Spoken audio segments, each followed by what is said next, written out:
hwe enfa emma omo hwe animu say ye afia ye ba besimi January bosome no pepepe no na cheso metimi aye bibia no ama na koyie na se ne ye hwe animu say o metimi agine mu ni ato mo so abenam so mo mehim franka de ama NPP amani oko no bibia kowiase ade obedi nkonimu no wono na afimpi mienu ne aduonu wotwe no wo ba begire mu sa kwan ne so ne ato ne so aba eno anya asem keto akranti ukopie mu NPP amani oko no wono maso ye ya ene du adwumedie wei na ekọ so yeguso agina saa ensem ne mu na ye onmonyamfo ba no bayo wono ene ye electoral commission wono mpanya wono ekoka ahoma primaries no ballot ne timi ekọ so na bibia kọ ewieye no ene se ne omo toto nkrata na ye de onmonyamfo Kennedy edi kan ne wono ma no mo toatoa so nyina no ogina apaso ede nsem bebre na etudwa ye to asosei ede ama.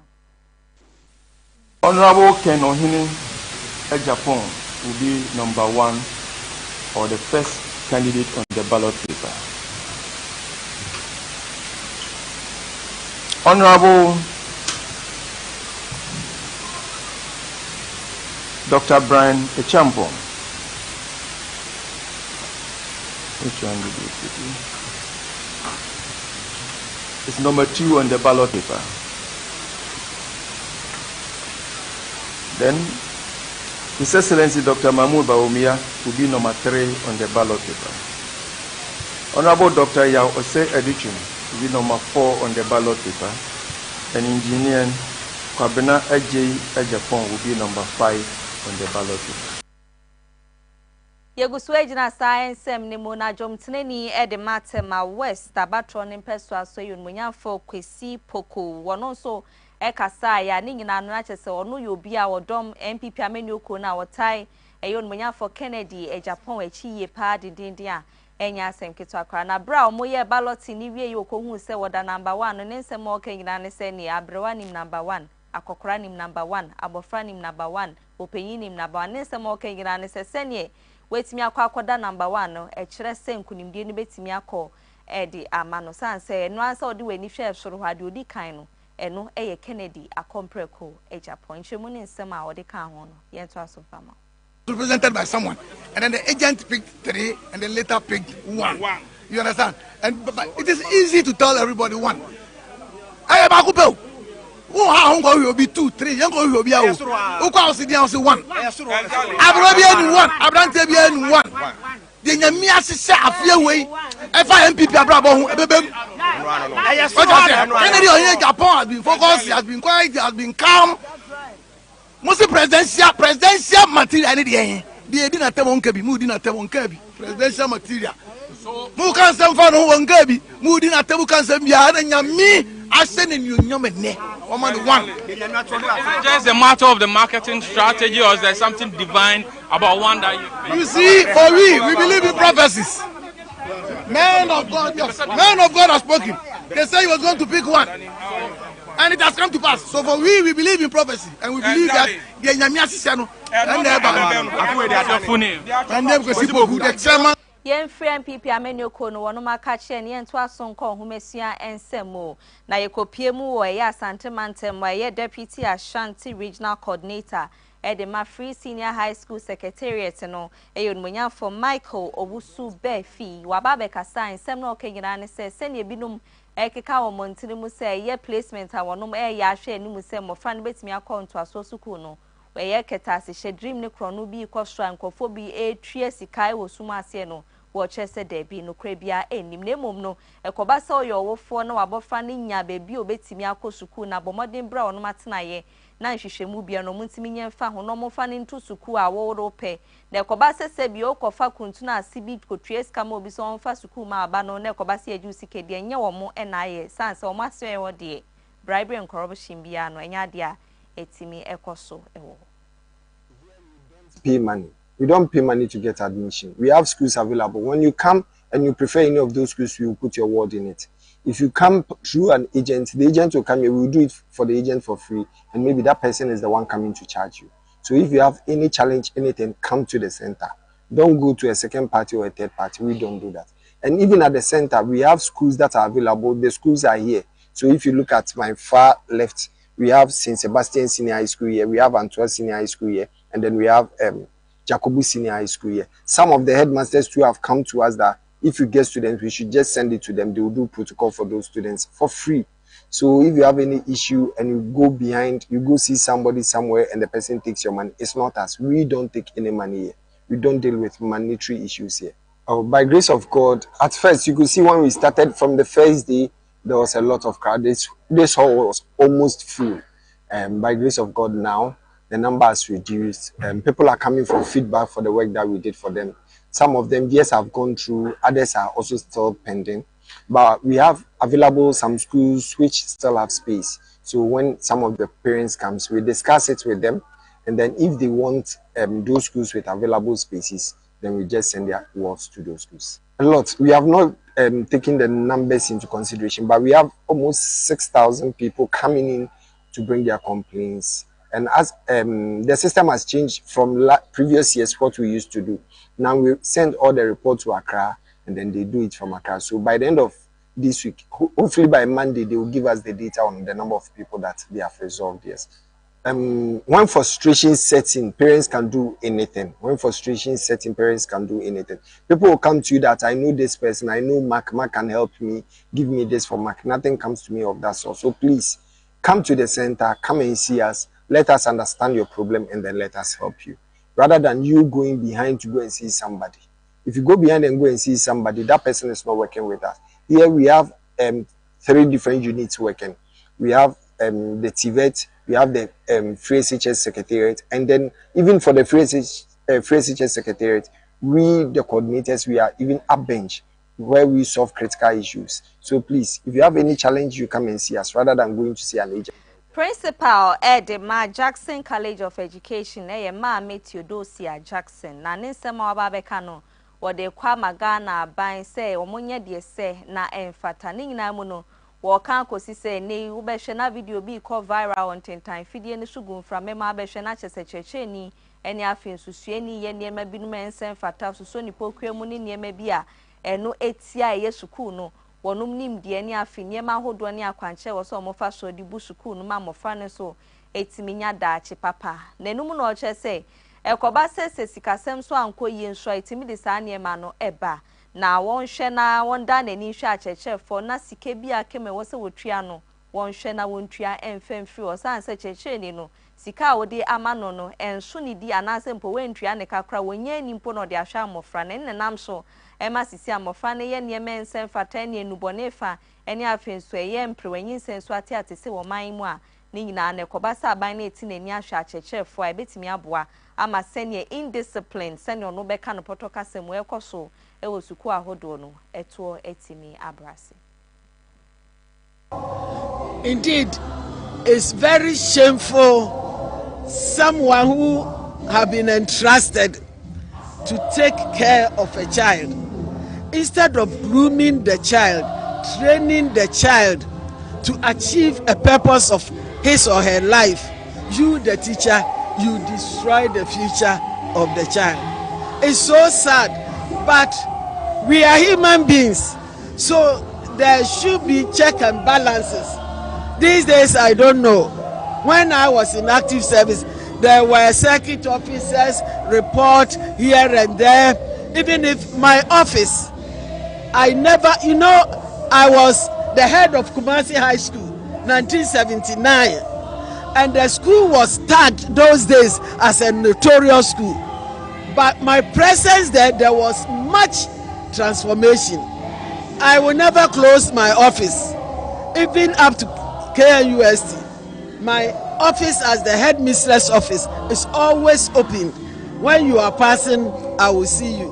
When you are running away, I will see you. But these days, the discipline we, the olden teachers had, I wonder if those who are in training college now, they are being taught with integrity and discipline. You see, because of alawa, because of job opportunity, they choose to go to training college. They come out, even if you post him to a rural area, he or she will not go. They are not prepared for the job. So when they go there, they should make ends meet. And more so, let's take ourselves to be our brothers and sisters who have been posted 1 year now and have not been paid 1 cedi. What do we expect them to do? To go the extra mile to cancel somebody's daughter or son? No, he will just go. If he is angry, he will just go and sit there, closing. He will go back home. So it is, I don't know what to say, a serious situation the nation is facing. You see, in Chi, you see the Ayasidro and the Shanya Bay. If the person is hungry, they've rented houses, they take transport to go to school, and they are not paid.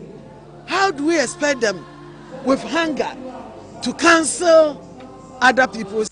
Yeguswe jina sansem ni mu na bra maami Theodosia Jackson kasawie yepeno na ye Deputy Ashanti Regional Ghana Education Service Director Nwenya for Thomas Kwame Boateng ono so kasa ya wo twem se nke bi hu be hia ye se mpanyifo ede hihye ne niema begu akwem se be ya sene mofra ne ne wo moye niema binu ma ensem fata no wo monye hihye ya mofra no betimi edi so sanse obifo bi abesore ede na abofra ko suku ma wo hwe se obenya nimdie ene se bi onyansa ne kobasa abofra no be ko suku ewie na de na wo hwe ani muso ne nsa entimi anka na oba fi ababe ya de so ade ama ode de bi suku no wa ankokra anka enti mpanyifo fa nyeye eniema ne hihye ngu akwan mu a indiscipline a ekoso e wo suku ahodo ni mu no ni nyina no eto betimi etwa.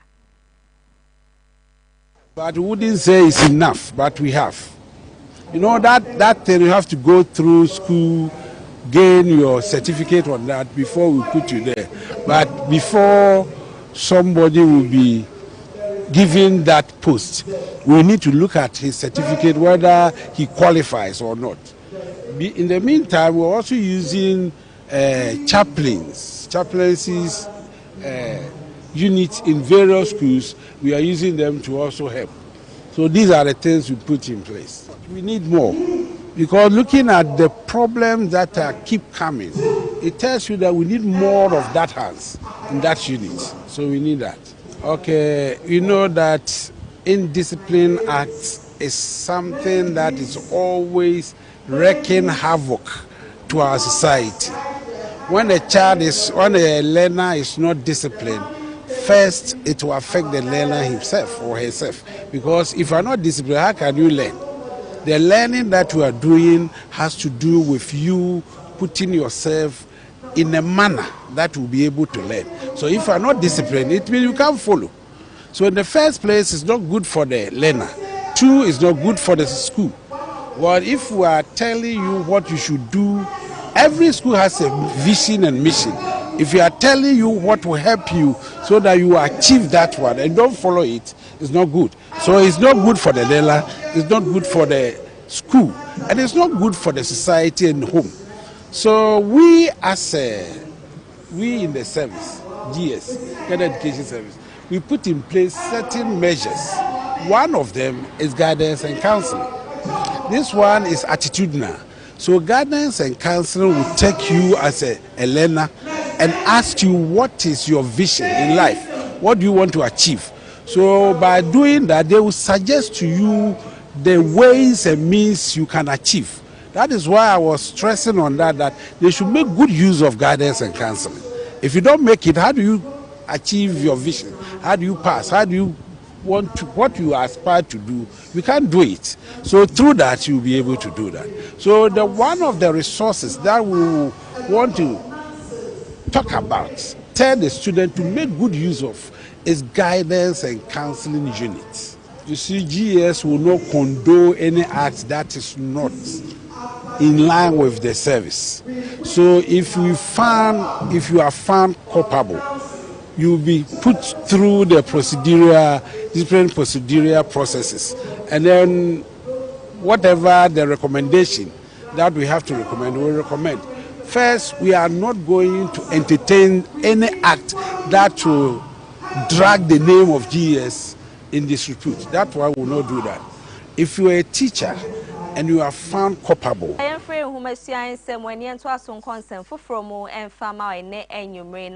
Excellency John Dramani Mahama Betina Benyu and Fosuah Oduahoma and Yenache Senema Bibrina and Dana Koma Pronosis or Besha Quentia Titu ene efom agudie to enamra kwan so mechire galam say no na ene obi a kire na adwen san say tikuro hwei enkwa agina na nyansan so ni ba akofo trim na nsem omo nyina aka ne senkebe ya won declare state of emergency san say bebre na de atoma komapono so say efom agudie ndie umbetu ne netu ne kina etu na febua eno ya ade a essence ase kwaye eni ensuwa na state of emergency bi mu che say won declare ne betimi aboa ema efom agudie tuo na timi abrase no and so I'm a board chairman at the Forestry Commission on Munyamfo Martin Otin Abebu a ono ye professor wababe kasa wo chem se kobasa o declare state of emergency a entimi enso eye galam say efom agudie tuo no ano na ensema foforo bi no mo kan we hu eni die ntia ono susu dwen senya de se betimi aboa no sei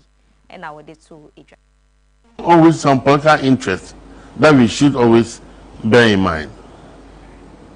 Okay. Well noted. Then we're talking about the process, and we are saying that it is not an action. It's not something that perhaps people were clamoring for the state of emergency. Yes. As if once you put in a state of emergency, the system will stop. No, because the cause of galamsey is deep-rooted. So that we need to find a solution that solves social, environmental, even political issues before it can work. Let's see what the state of emergency would have done that we are not doing today. Unless you want to educate me. What a state of emergency would do that we are not doing now. You see, and I cannot blame them. And I told you that we don't have to romanticize the issue. If you go in there, the situation is dire. Understand the problem, the nitty-gritty, before we can find a solution. You also have to understand that there's one point that I want to make. That not all mineralized land must be mined. Oh. There should be a trade-off. The short-term benefits in mining and the long-term benefit in national development. There should always be that kind of conversation. That's the reason why in the mineral law we have, I think section 12, we need to weigh the community benefits vis-a-vis the short-term mineral that we are going to get.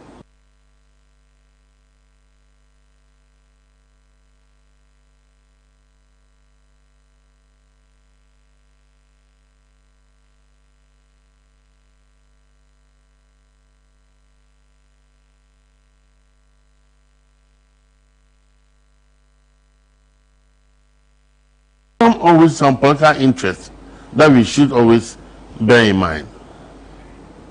Okay. Well noted. Then we're talking about the process, and we are saying that it is not an action. It's not something that perhaps people were clamoring for the state of emergency. Yes. As if once you put in a state of emergency, the system will stop. No, because the cause of galamsey is deep-rooted. So that we need to find a solution that solves social, environmental, even political issues before it can work. Let's see what the state of emergency would have done that we are not doing today.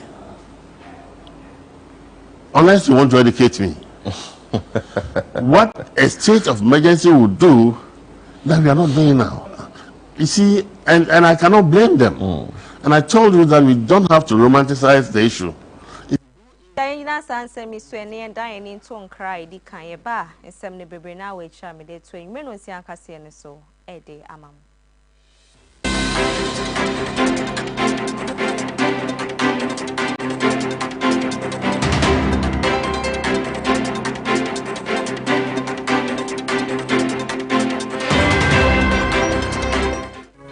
Yo, I'm for and I am Makwaba at the bar, a KFM musical shopper.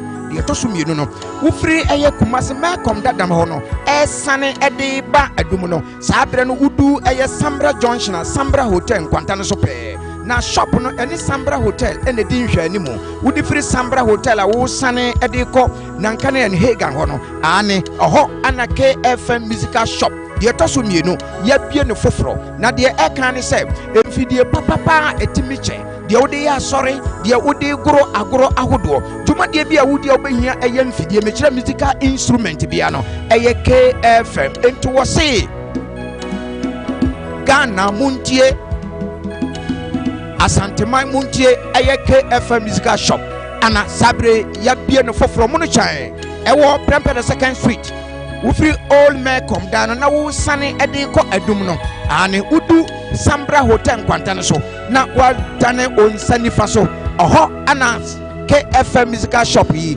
ewo ye ne Sambra Hotel ana ehwe animo ye twa ho abrebia gina mese se be proud ana se me ye dwa ne free Kumasi adum KFM instrument store obi bisa sa se bo menfo de woto no woni sida wode ne ma papa ejira wonim na woto no wotu say yes woto no bibi aka wakoma ni nyina free KFM instrument store Kumasi adum so mi jira ho na me to no ma bitimi nya ho me ka fi say fi papa mu anim na mi jina no wo betra ye ko ma ya do se kana twa nanka kanau ensamfu ayi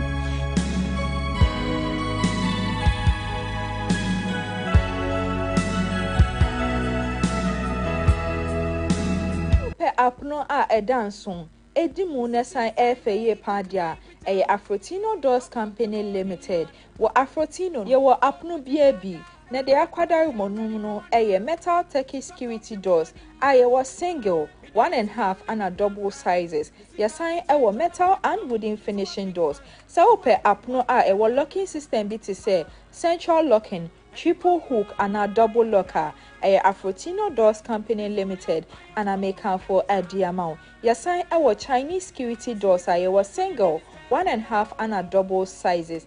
And into trending Chuchumika na found bedroom Afrotino Doors Company Limited near Wonoma Pa Edemount. So pe apno a efe a danso na sign edimu and as ope wooden doors aye di Afromosia Mansonia and a redwood ediayeno Afrotino Doors Company Limited in Kwa and Albania B ewo yesan ewo wooden interior doors are every turkey and a China ediaba ubenya ninya ebi ewo Afrotino doors and into trending bra now ni Afrotino and beyejma na yadia yewo no mapa edimao so pivot doors a free a year de eja entimishe and now PVC doors are a year cement doors ninyano ubenya bi ewo Afrotino Doors Company Limited na de ye stronko ewo Afrotino hone se eye fiada enemy ne de biano ye was special promo edima ya tofo ina enuti bra na oni Afrotino Doors embeye ejma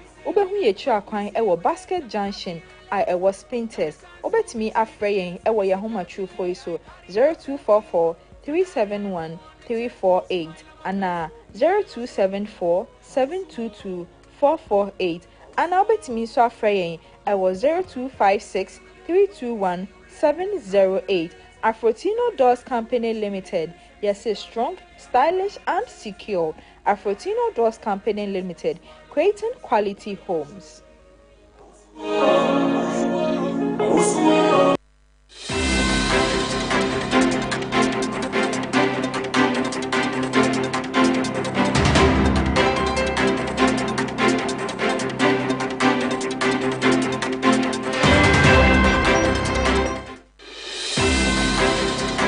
Sanda semu akwa babi mfambre nyume no nsia kase ne so KFM TV yeda ye ho kwaji aboafo no mkrato yeda si ye pass we fidie no egusu adahe ya yento ansem ne so ne nyume emfa emma odia eye galam se ehun pimp na ade ni afen so ehun sunsuan so ne nam so ma akopie mu okonya akone ne mpotemu a wo mo de betu dwa wo mo echem se ade sensuan so abi e wo ho no ehun behia yie so omututu mu ne ho nkro no ba hwe man siesie mapa etimi koso sanse ukopie mu epoye mantem hope na galamse ne koso ne mom no ehun sunsuanso na ba bepie mu wo kwanya akwa sisi a na dwumedie ne hihye wo so mu digu akwa mu no enya de se wonum etimi aye ne dua me no ka se ye Trades Union Congress mpanyifo abo anan akwa akopie mu ani nyina no omo akwohwe se ne ensuo no etie ene afensu ne bobre sisi a ne de omo hwe anim se ombeye e wo sa kwan ne so munhwe mu ne nto aso no ye de sum se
Yanko ye da akoma ne importemu na yetememufo na edwedifo a wonom wo da akoma station wonom ebu efu na afeso moro ahoyie pa omu chirem a eye mpanyifo omo wo sa bia ye ho a eno eye Ablekuma North Municipal Assembly no eni omadan eni afenso omo soto ahodo omo tenemu ebo omo sesie di omu dwadie ne ho nkro no ba no ene structures be 100 ye dwiri ni nyina no ato ede egwenu mu ena omo che se mpanyifo ka so me ba be ye de nemom no demolition date potia was na omo share di bedwiri saa adan ni nyina de guo no wonom amfa saa date no amfa mom eyempo free mu enam so ene make asa structures be so hade o medwiri ni nyina no etimi edi atuego mo hwe enum so ultra modern market o metimi di esise be ya bibia betimi akoyi was saa biaye no eho emu nchemu no eni. So basically, what happened here at home today? For me, I was not around. So they called me, my security. When they called me that something is happening, then I rushed from before I tell me I see that demolition this area. They tell you the reason behind the demolition. But they say they are going to build some stores and market. They are going to build it. So I don't know. Because of that's why they did. Have your shops been affected? Yeah, this is my shop. Yeah. What is it? Oh, I'm selling cloth ties.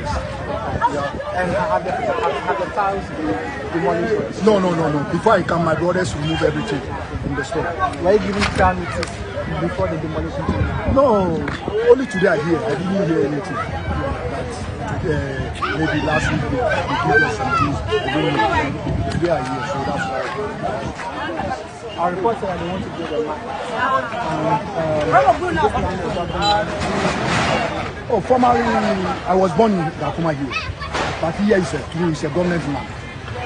It's a government land. So that government built authority to do whatever you want to do. It's a government land. So you still no worry the demolition. You think it's in the right place? Oh, it's the right place. Maybe if they leave it so, they leave it like that without nothing, it's not good. But once they demolish it, if they can do something which is I think the community will benefit, I think it's good too. Ye free where na ya to so na nche bia na ya apostle Kojo Fosuah wono eda ye kantanka ebusuakuo ni nyina no ne beda adwa se papa etimeti nananom ewo ensiedo na enumu ne nedue eye ebusuafo omo edom papa yi omo ba na akwa akopie mu ewo Ghana mampeni His Excellency John Dramani Mahama na tena ya eno ni nyina no Jubilee House omo akwa akopie mu a omo de kwa akoto na enimu chem se na dedua nan no October bosome ni de toso eduonu edwade ye da ye nimu ano eno mo de ba be hihye so mo hye se be koso we University of Ghana Sports Complex Legon Park no won Kremanta mu he ya no na numu no mo hwe ni mu se mpanyifo betimi abo ana aba be ka omo ho na chese bibia no etimi akoyi na bra papa yi efri mu idie enya de se o metimi akọ nti officially ni formally no enra eno mo kopie mu o sa atena ye ho ani nyina no wo mo de kwotro na nim se dru ho mo hwe anim se mpanyifo nyina betimi aba no ma be jam no na eyiyo na etimi akoso kama na oni nyina no mo hwe anim se papa yi se ne obebo ne homoden wo sa kwan ne so hwe ma bibia no timi ko na animu no yetimi di niema ne hihye ne bibia no etimi egu akwam no munyafo Sarah Joasafo a oye munyafo Dr. Kojo Safo Kantanka wenya ne ba bi ko ne ba kane no na ye mrahye bedwani ma de hye won mo dome kwa benya ba trompe so no so na edi dom ye animu a ene oni abusua nyina akọ yo mko kasa ene nyina mo de kotro Ghana mampa ni me hwe animu se omo betimi aba no ma bebo ama bibia no etimi akoyi omo san so di tudwa womo ehwe mu se koba se obepie mu abiaye ho anasa atena ye ho na wo so obi eye no sa so ye busuani fasikasem bi fa ne so ene ho nkro no boni ni dwa bi a eno enye edwa esefata omo chese omo nsani bomodin se ope bibia bomodin ne si ebusuani so na emom na nya obi a won hyeda hu na de ban ne se ne nipa ban a oye no chese oka ebusua no na ogi sike bi ene ho nkro no ba fa sumas ni dwadie bi ebu obubu kata no wo mo chese da bi ade hye ma wonum ani enda ho pa sanse wo mo soso ma wonum ani ada ho wo de se futuo ni kokoboi kwa ma wonum a nyame ya adoma October bosome ne de toso eduo no be ba be pie mu wo biaye wo mo be ye na de duanan no wo mo de sai futuo we akwa ma obia ye free hwe na ye nto ansem ne so nkonsem foforo mu ena nwumre entimi emfa maw me ne wo kase ukopie mu Tema Regional Police Command no mo de abetu jo mo chem se human trafficking no koso den pa ene obehwe na abofre bi aton ne dia ma obi ne waji sike bi kakra de ahye ni kotokom no no soso de kwa akobo ne bra ne ho nkro no ba obu okra se bi obi na ewudi abofra ne ja no wontimi nhwe no wono so ma abofra ne nko na ene wono aye ne ho kwesi ko no gina kwenti a wakoji sika kakra no de ahye ne ho ne ode abofra no de aton amobi a wono so agi sika no de ahye ne ho eno ensem fata me no ka se ne due aposifo aso ensaso Nigeria de hye ensu mu a ne nyina na chese nkrofo miensa ne echi omo se human trafficking na chese omo so de omo kwa akoshembia eno ekoso a shaman ene ne mpotamu na no mu na mpanyifo chese wo mo aso omumu de mra no ene omo ba bedi ne nyonyonyo pa se ne se na efata na no mu na omo chese ya Atadeka District Police Patrol Team no Bernard October bosom ni de na etoso no no nan pepepe ene binum tia wonom na so enam so mo makwa akoche sa adehye nyina na edin ebeto odwa no Peter Okoye wono enyamfinhia no eduasa ensia afi wo muchem so computer engineer ene afi Jolly Ezekiel no so enyamfinhia no eduasa ena Jolly Shadrack no so enyamfinhia no eduasa miensa sa miense nkofo miense omoye Nigeria adehye ene ne duemi no kase ya chi omo a emra no ni omo ba bedi ne nyonyo sanse ye kakura na omo mfi oman Ghana ha omo hwe alataman mu na aba be pie mu ha dwedi omo de omo ho ahyem eno no nti aposifo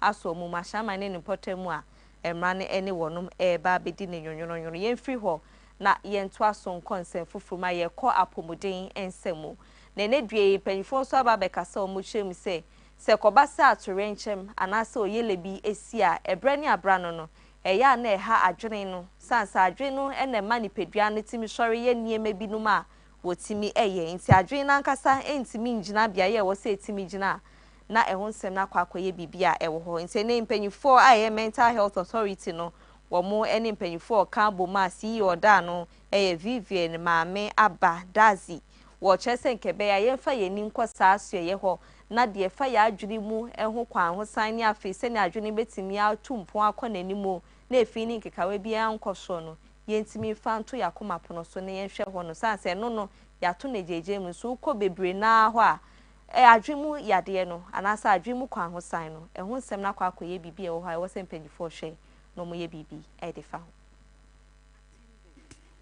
If we mend the body and neglect the mind, we rebuild a nation that stands but does not heal. Our nation has known disasters, and has known strength. We remember the June 3rd tragedy in Accra flood and the fire that intertwined, claiming over 150 lives.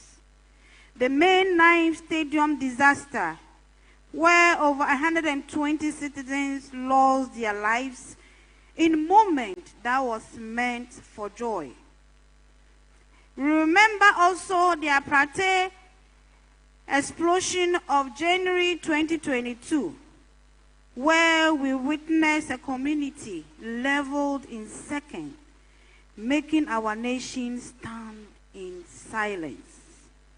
The Akosombo and Pond Dam spillage in 2024, which displayed thousands, upending livelihood and leaving families drift both physically and emotionally. More recently, the tragic helicopter crash that took the life of eight of our national heroes, the Nkoko school bus accident, the market fires at Circle, and recurring flooding in Odona, the western region and the central regions, all remind us that disasters are not only geological or mechanical, they are deeply human. Each of these events leaves a psychological footprint for survivors, for the first responders, and for the bereaved families. The trauma that persists long after the media lights fades and we are left alone in our various homes and community, wondering, depressed. Asa ensem ni mo na wakasa no sai so di tudwa wo kire mu se sene adwemu kwan wo san edru bebi a na ye ntimi fanto yakoma pono so ne yenye ho adwuma ye no ene nke be yan campaign fon fan hye eye apomodin ensem ni mo nti nkofhwe ni mu se ye mental health authority no wo mo ne Ghana Health Service na afin so Ministry of Health wo mo nyina no ebe ka wo ntoma aboa no na dwumedie mu de wose ye eboa ma adwemu etimi ye fine na ye krabehwe na de bia betimi akoye wasa kwan ne so no yetimi afa so sa pepepe.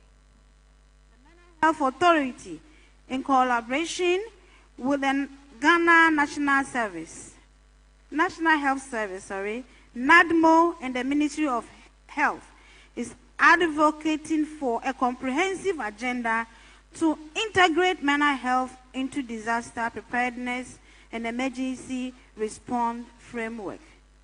We are training rapid response psychological teams across all 16 regions to deliver immediate psychological and trauma-informed care.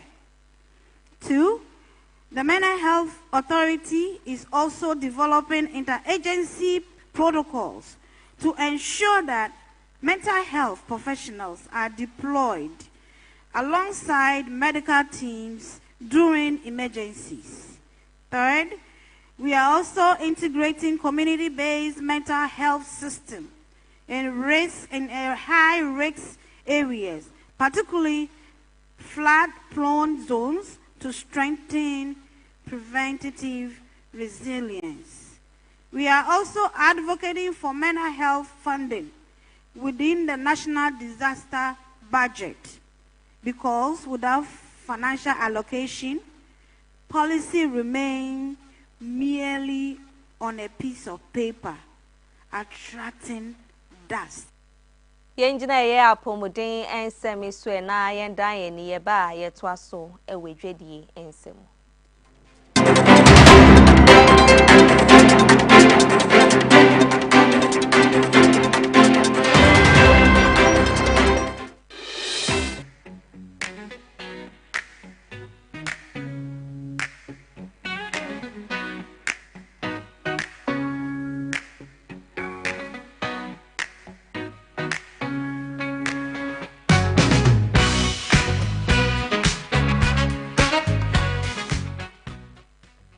Ebusi ayentu aso edwedi ensemu emfa manche bia na edbeto manim say International Monetary Fund omone Ghana mpanyifo omo so da no ehwe anim so ometena se na nhyiemudie kase pa no etimi akoswa ni nyina na eba behwe masikasem no etimi akoye na IMF wo mo panya no da no Rubin Atoyan wono ene mpanyifo bi no aka keka ne ho abepie mu na ni nyina kyese September bosumi ni mu be nyina October ni mu na kyese ntiasia pam bi na wose na omokọ na sikasem bia yehwe ani mu no yensa betimi aka na Dr. Keso Atofos no na bedi etwe eno nmunyamfo Johnson Esiama no Bank of Ghana wonom governor mu nyina aka ho bia na kyese omo hwe ani mu so yebetimi ensa aka sikeza sika no sika ebe kan yensa dwumadie bebre na na wo ho a wosi etimi ede na mpanyifo hwe anim so mo ba betena si bibia koye na bibia deda na akwa mu dia na kyese sika no so mbo $385 million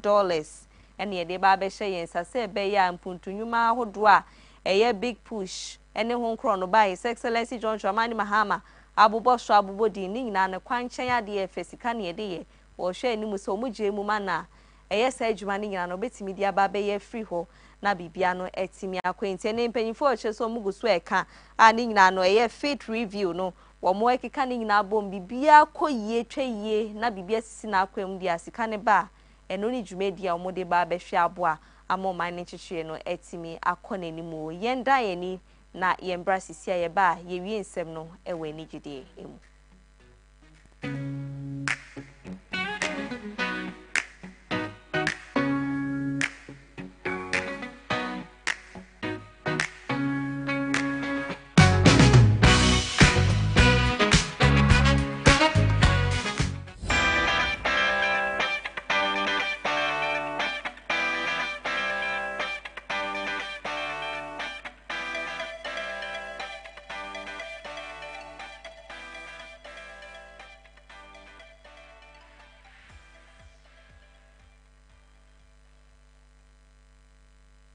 akwa babie yin nsem ni nyina we ni gide mu enfa ma odia ye konyum tini a friend se kwa okese na enei wono so ababe kasa ne nsem no wode kwa ma His Excellency John Dramani Mahama ni nyina eye nani so ade hunu se obetimi aboa na nkokwa ahodo ye kra from my fufuro mbepie mu my Ghana to obetimi etwa no ene afimpi mienu ne aduonu na obo ntoa ne mu na kyese ni dwumedie ne hyehyeye mu no na ode eye nkokwa nketenkete no ba beba ni nyina no wode ba be ma ye kurayefo a omo nkokọ ho adwuma se be ya yentimi nkra fan from my fufuro so mepi mo my Ghana ha na afin so yankase betimi ato ya ade anye ya ade wa ha na bibia na etimi akọ basa ohwe anim se sika betimi ebuso na adwuma nso betretre wo my Ghana ha na enum na kwa kese kire mu se wono ankasa wodo efu ene eba no eburo ne ho nkro no ba wodom nanso enei se ne nkokọ nketenkete no ba no no so de ne ho ba be hye poultry farm ne mu se be ya wono so betimi enye mu faso wo sa akwan so nhyeremu ne nsem a